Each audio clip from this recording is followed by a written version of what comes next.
이번 시간은 주요 경제 흐름을 짚어보는 경제톡톡 시간입니다. 오늘도 편지혜 기자와 함께합니다. 어서 오세요. 네, 안녕하세요. 편지혜 기자, 우선 이번 화재로 국민들이 어떤 피해를 입고 있는지부터 명확하게 정리를 해주시면 좋을 것 같아요. 네, 가장 큰 불편은 민원 처리였습니다. 정부24 서비스 대부분이 멈췄고 복구 중이지만 온라인 민원이 모두 현장 방문으로 바뀌기도 했습니다. 평소에는 몇 분이면 끝나던 일이 반나절 걸리는 상황이 된 겁니다. 아무래도 행정뿐만 아니라 금융이나 그런 법률적 서비스에도 좀 차질이 있었겠네요. 그렇습니다. 주민등록 진위 확인이 막히면서 은행 계좌 개설이나 대출이 중단됐습니다. 추석을 앞두고 소포 접수, 배송 조회가 안 돼 선물 배송이 막힌 겁니다. 화장시설 예약 시스템 이하늘도 멈추면서 유족들이 직접 전화로 예약해야 했습니다. 하필 명절 연휴를 앞두고 이런 일이 터져서 더더욱 불편이 컸던 것 같습니다.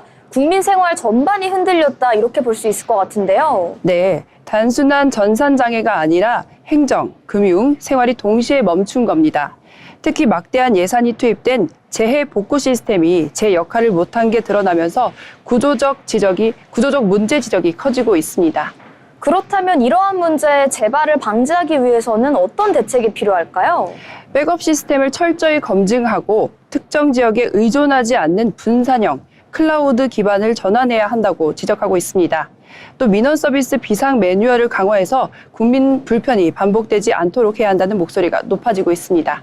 네, 국민들은 이번 사태로 인해서 디지털 정부가 아직은 공허한 개발이란 사실을 좀 실감을 했을 것 같습니다. 좀 철저한 진단과 대책이 필요해 보이는데요. 그렇다면 이제 중국인 단체 관광객 이슈로 넘어가 보려고 합니다. 이제 중국인 단체 관광객의 무비자 입국이 29일 시작됐습니다. 코로나19 이후 침체되었던 관광시장 다시 살아날 수 있을까요?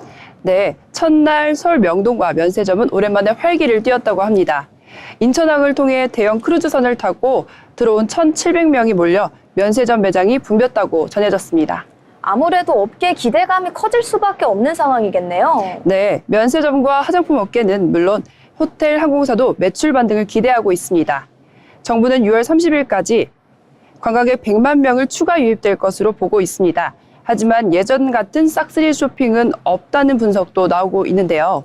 실제로 단체 관광객 6커에서 개별 여행객 3커 중심으로 관광객 트렌드가 변하면서 중국 SNS를 통해 접한 한국 로컬 명소를 탐방하고 K컬처를 체험하는데 더 적극적이라는 평가입니다. 네, 이제는 트렌드를 6커가 아닌 쌍커가 이끌고 있다 이런 분석 나와주고 있습니다. 아무래도 인원이 는다 해도 그 소비 효과는 좀 예전보다 제한적일 수도 있겠네요. 네, 맞습니다. 관광객 수가 늘면서 예전만큼 경제 효과는 크지 않을 수가 있습니다. 또 중국인 관광객 의존도가 높아지면 현중 정서나 불법 체류 문제와 맞물려 리스크가 커질 수도 있다는 지적입니다. 결국 이번 무비자 입국은 기회와 한계를 동시에 보여준 것 같습니다. 이제는 숫자보다는 좀 질 높은 관광에 대한 전략이 절실해 보이는데요. 이어서 국민 메신저인 카카오톡 이슈로 넘어가 보도록 하겠습니다. 카카오톡이 15년 만에 대규모 업데이트를 했는데 반응은 긍정적이지 않습니다. 숏폼 콘텐츠가 도입되자 이제 학부모들부터 불안을 호소하고 있다고 하는데요. 네, 지난 23일부터 적용된 개편은 프로필 영역을 피드 형태로 바꾸고 지금이라는 탭에 숏폼 영상을 추가했습니다. 카카오는 이용 시간을 늘려 유튜브, 인스타와 경쟁하겠다는 전략인데요. 문제는 숏폼을 끌 수 있는 단순한 기능이 없다는 점입니다. 사실상 국민 메시지 앱으로 남녀노소 구분 없이 사용하고 있기 때문에 자녀와 연락하려는 부모들이 업데이트되면서 추가된 숏폼 노출을 막을 수가 없다며 걱정하고 있습니다. 학부모들의 걱정이 많은 상황이다 이렇게 얘기를 해주셨는데 혹시 학부모들이 반발하는 좀 구체적인 사례가 있을까요? 네, 초등학생 자녀를 둔 학부모는 연락하려면 카카오톡을 열어야 하는데 숏폼이 뜬다며 불만을 토로했습니다. 고등학생 자녀 학부모는 한번 보기 시작하면 몇 시간씩 본다며 우려를 밝혔습니다. 카카오는 법정 대리인 확인 절차로 그 제한을 막을 수 있다고는 하지만 절차가 복잡하고 매년 갱신해야 해서 실효성이 낮다고 보고 있습니다. 네, 이 숏폼에 대한 우려가 단순히 감정적인 게 아니라 이미 전문가들의 구체적인 경고까지 나온 상황이라고 합니다. 예, 그렇습니다. 전문가들은 숏폼에 반복돼서 노출이 된다면 집중력이 저하가 되고 학습 방해가 되며 또 정신건강 악화로 이어질 수 있다고 우려하고 있습니다. 특히 중독 양상이 알코올과 마약과 비슷하다며 우울과 불안의 위험을 경고했습니다. 네, 카카오톡은 더 이상 그냥 메신저가 아니라 공적인 연락수단이다 이렇게 볼 수 있는데요. 그만큼 이번 개편은 단순한 서비스 변화가 아니라 사회적인 파장을 낳고 있습니다. 기업은 단기 수익뿐만 아니라 공적 책임도 함께 고려해야 될 필요가 있어 보입니다. 그럼 다음은 이제 금융위원회가 발표한 대규모 신용사면 소식으로 넘어가 보려고 합니다. 네, 2020년 1월부터 올해 8월까지 5천만 원 이하 연체 채무를 올해 말까지 갚으면 기록이 삭제된다고 합니다. 이미 사과한 257만 명은 30일부터 바로 말소가 됐고요. 아직 못 갚은 112만 명도 연말까지 갚으면 혜택을 본다고 합니다. 네, 무려 370만 명이 이번 조치로 이제 빚의 멍에에서 벗어나게 됐습니다. 그렇다면 이 사람들의 신용 점수도 크게 다시 오르겠네요? 네, 평균 40점이 올랐고요. 20대는 50점이나 뛰었다고 합니다. 신용카드를 새로 받을 수 있는 사람이 29만 명, 그리고 은행 대출 가능 인원도 23만 명이나 늘었다고 합니다. 네, 그렇지만 이번 조치엔 당연히 양면적인 것들이 좀 있을 것 같습니다. 부작용 우려가 나오고 있다고 하는데요. 그렇습니다.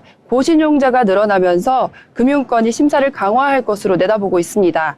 또 어차피 구제해준다는 인식이 확산되면서 도덕적 해이도 우려되고 있는 상황입니다. 결국 중요한 건 사후 관리인데요. 단순히 기록 삭제에 그치지 않고 재발 방지 교육에도 보완이 필요하다고 보고 있습니다. 네, 숨통은 조금 트였지만 효과는 내년에 가봐야 알 수 있을 것 같습니다.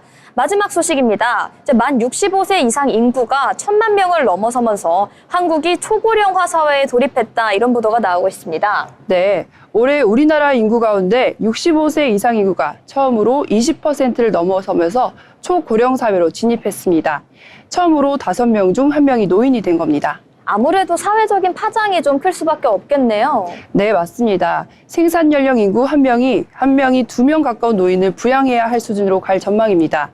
노인 빈곤율은 39.8%로 OECD 국가 중 가장 높았고 삶 만족도는 35%에 그쳤습니다.